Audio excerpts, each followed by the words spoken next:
Hi guys, எல்லாருக்கும் வணக்கம் guys. இந்த வீடியோவில் நம்ம என்ன பார்க்க போகிறோன்னா, இப்போ பார்த்தீங்கன்னா வங்கதேசம் பார்த்தீங்கன்னா பாகிஸ்தான் அன்றைக்கி ஆப்போசிட்டாக சூப்பராக சீரிஸ் வின் பண்ணிட்டாங்க. அதுவும் பாகிஸ்தான் நாட்டிலே போயிட்டு அவங்களே 2-0ன்னு சொல்லிட்டு ஒயிட் வாய்ஸ் பண்ணியிருக்காங்க.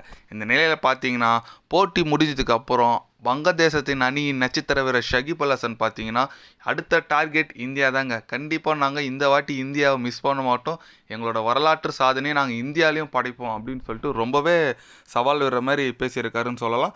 அவர் என்ன சொன்னார் ஏது சொன்னார் சொல்லிட்டு வீடியோ டீட்டெயில்டாக பார்க்கலாம். அதுக்கு முன்னே நீங்கள் நம்ம சேனலுக்கு புதுசாக வந்திருந்தீங்கன்னா ஒரே ஒரு சப்ஸ்கிரைப் மட்டும் பண்ணிவிட்டாங்க, வீடியோக்குள்ளே போகலாம். ஆமாங்க, ஷகிப் அல் ஹசன் அவர் என்ன சொன்னாருன்னு கேட்டிங்கன்னா, கண்டிப்பாக பாகிஸ்தான் அணியை நாங்கள் அவங்க நாட்டில் வீழ்த்துந்து எனக்கு ரொம்ப மகிழ்ச்சியாக இருக்குது, ரொம்ப பெருமையாக இருக்குது, நாங்கள் இந்த சாதனை படிச்சிருக்குது. அதே போல் தான் நாங்கள் இது வரைக்கும் இந்தியாவில் வச்சு நாங்கள் டெஸ்ட் சீரிஸே ஜெயிச்சதில்லை.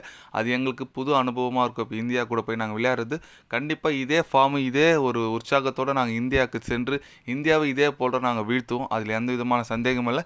எங்களோட குறிக்கோள் இப்போ அடுத்து வர டார்கெட், எங்களோட குறிக்கோள் எல்லாமே இந்தியாவை நாங்கள் டெஸ்ட் போட்டியில் அடுத்து வர சீரீஸில் வீழ்த்துவது தான். அதுக்கான பிளான் பண்ணின்னு கண்டிப்பாக நாங்கள் வருவோம். இந்த வாட்டி இந்தியாவை நாங்கள் மிஸ் பண்ண மாட்டோம் அப்படின்னு சொல்லிட்டு பேசியிருக்கப்பல ஷகிப் அல் ஹசன். நான் ஒன்று சொல்லிக்கிறேங்க, நீங்கள் பாகிஸ்தானை வீழ்த்துங்க okay, but India prime India பயங்கரமான ஃபார்மில் இருக்காங்க. இப்போ டெஸ்ட் சாம்பியன்ஷிப் புள்ளிப்பட்டியலையும் முதல்ல இருக்காங்க. ஐசிசி டெஸ்ட் புள்ளிப்பட்டியல் விடுவாங்க, அதுலேயும் இந்தியா தான் முதல்ல இருக்குது.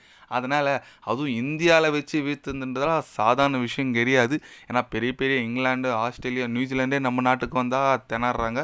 பங்களாதேஷ் நான் குறை சொல்ல நல்ல டீம் தான், பட் நீங்கள் வந்து ஆட்டு ஜெயிச்சுட்டு அப்புறம் சொல்லுங்கள் பார்க்கலாம். ஏன்னா இந்தியாவில் பயங்கரமான ஸ்பின்னர்ஸ் அட்டாக் பயங்கரமாக இருக்குங்க. அது இந்தியா பிச்சு ஸ்பின்னிங் அட்டாக் தான். அதுலேயும் இந்தியாவில் இருக்கிற ஸ்பின்னர்ஸ்லாம் வேர்ல்ட் கிளாஸ் ஸ்பின்னர்ஸ், ஆல்ரவுண்டர்ஸ்னு சொல்லலாம். ஏன்னா அஸ்வின், ஜடேஜா, அக்சர் பட்டேல், குல்தீப் சொல்லிட்டு நல்ல வாஷிங்டன் சுந்தர் நல்ல ஸ்பின் அட்டாக் இருக்குது. அது எல்லாமே துலுப் டிராபி வேறு நடக்க போகுது நாளைக்கு. கண்டிப்பாக அதுலேருந்து நல்ல ஒரு ஃபார்மில் இருக்கிற பிளேயர் தான் கண்டிப்பாக பங்களாதேஷ் சீரீஸில் வாய்ப்பை தருவாங்க. அதனால் கண்டிப்பாக நீங்கள் வாங்க வந்து பார்க்கலாம். ஷகிப் அல் ஹசன், உங்களை பற்றி எனக்கு தெரியும், நீங்கள் நிறைய சொல்லுவீங்க, நிறைய பேசுவீங்க. நீங்கள் முதல்ல சைடில் காட்டுங்க, அதுதான் நான் சொல்லுவேன். பட் இந்தியா கிட்டே நல்ல ஒரு அட்டாக் இருக்குங்க, பேட்டிங்கு போலிங்கும் நல்லா இருக்குது. கண்டிப்பாக நம்ம இந்திய அணி பங்களாதேஷை வீழ்த்தினா மட்டும்தான் அடுத்து நம்ம டெஸ்ட் சாம்பியன்ஷிப் ஃபைனலுக்கு போனோன்னா இந்த போட்டிலாம் இந்தமாரி மேட்ச்லாம் ஜெயிச்சதாங்க ஆகும். இப்போ தான் சமீபத்தில் கூட விட்டுருப்பாங்க, லண்டனில் நடக்க போகுது, அடுத்த ஆண்டு லண்டனில் நடக்க போகுது சொல்லிட்டு அதிகாரப்பூர்வமாக ஐசிசி விட்டாங்க. அதனால் கண்டிப்பாக இப்போதைக்கு டாப் 2ல் பார்த்தீங்கன்னா இந்தியாவும் ஆஸ்திரேலியா இருக்குது. ஆனால் இந்தியா தொடர்ச்சி அடுத்து வர series Bangladesh series New Zealand series அதுக்கு அடுத்தபடியாக பார்த்தீங்கன்னா ஆஸ்திரேலியா கூட 5 டெஸ்ட் மேட்ச் இதெல்லாம் கண்டினியூவாக ஜெயிச்சா மட்டும்தான் இந்திய அணி கண்டினியூவாக ஃபஸ்ட்டில் இருந்து இந்த வாட்டியும் டெஸ்ட் சாம்பியன்ஷிப் ஃபைனலுக்கு முன்னேற முடியும்.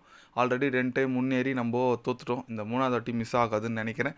பார்க்கலாம், வெயிட் பண்ணி. நீங்கள் சொல்லுங்கள், ஷகிப் அல் ஹசன் சொன்ன மாதிரி பங்களாதேஷ் அணி இந்தியாவில் வீழ்த்துமா வீழ்த்தாதான், உங்களோட கருத்து என்னன்னு சொல்லிட்டு ஒரு கமெண்ட் பண்ணிட்டு போங்க. இது போன்ற ஸ்போர்ட்ஸ் நியூஸை தெரிஞ்சுக்கணும் சேனலை சப்ஸ்கிரைபர் லைக் ஒன்று பண்ணிக்கோங்க. கண்டிப்பாக கிரிக்கெட் பற்றி day by day channel update வரும்.